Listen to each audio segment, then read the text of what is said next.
Hi అండి. చిన్నపిల్లలకైతే ఇంట్లోనే హెల్తీగా ఉగ్గు ఎలా రెడీ చేయాలో ఈ వీడియోలో చూసేద్దాం. 6 మంత్స్ బేబీ నుండి ఈ ఉగ్గు అయితే పెట్టచ్చు. ముందుగా టీ గ్లాస్ రైస్ అయితే తీసుకోవాలి. అదే గ్లాస్తోని హాఫ్ గ్లాస్ పెసరపప్పు, హాఫ్ గ్లాస్ మినప్పప్పు, హాఫ్ గ్లాస్ కందిపప్పు తీసుకున్నాను.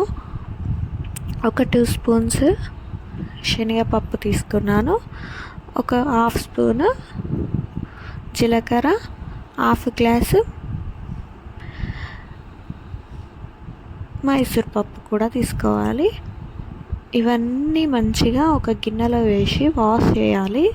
పిల్లలకైతే బయటి ప్రొడక్ట్స్ కొని పెట్టడం అంత బాగోదు. ఇలానైతే మనం ఇంట్లోనే ఉగ్గు ప్రిపేర్ చేసి పెడితే పిల్లలకు హెల్దీ, మంచి వెయిట్ గెయిన్, మంచి హెల్దీ. ఇదైతే మన పూర్వీకుల నుండి మనకైతే ఇలానే ఉగ్గు ప్రిపేర్ చేసి పెడుతున్నారు. ఇప్పుడు మన పిల్లలకు కూడా ఇలా ఉగ్గు ప్రిపేర్ చేసి పెడితే చాలా అంటే చాలా హెల్దీ. ఇప్పుడైతే నేను అది మంచిగా 2 టైమ్స్ అయితే మంచిగా వాష్ చేయాలి. ఆ రైస్ పప్పులు వాష్ చేసిన తర్వాత ఒక రూమ్లోనే ఒక మంచి వైట్ క్లాత్ పరుచుకొని కాటన్ క్లాత్ పరుచుకొని ఆ కాటన్ క్లాత్లో ఇలా పప్పులన్నీ ఆరబెట్టుకోవాలి. హాఫ్ అన్ అవర్లో ఆరిపోతాయండి. ఇవన్నీ రూమ్లోనే ఆరబెట్టుకోవాలి, ఎండకు పెట్టుకోకూడదు.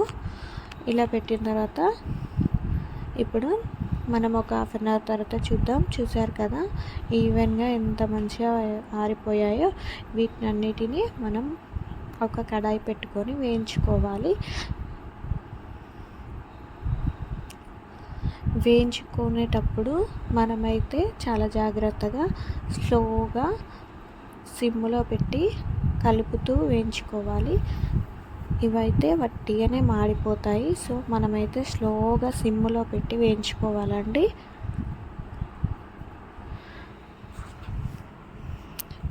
కలుపుతూనే ఉండాలి పప్పులు వేగే వరకు. పప్పులు వేగుతుంటే మంచి స్మెల్ అయితే వస్తుంది. అప్పుడే మనకు తెలిసిపోతుంది పప్పులన్నీ మంచిగా వేగాయని.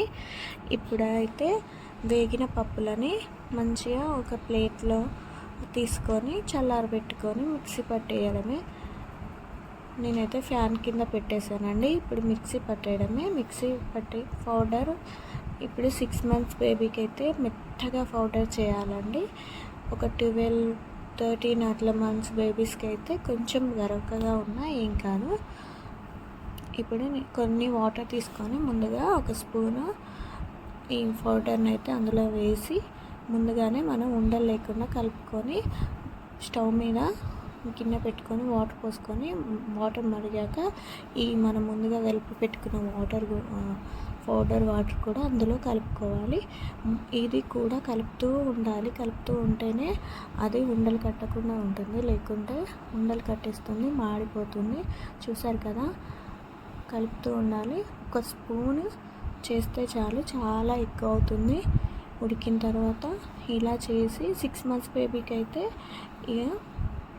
ఇందులో ఏమీ వేయనవసరం లేదు. సాల్ట్ ఇట్లా 1 ఇయర్ వరకు సాల్ట్ అయితే బేబీస్కి పెట్టొద్దు అంటారు కదండి, కిడ్నీలు ఇన్ఫెక్షన్ అవుతాయండి. సో మనమైతే ఇలానే బేబీస్కి అయితే తినిపించవచ్చు.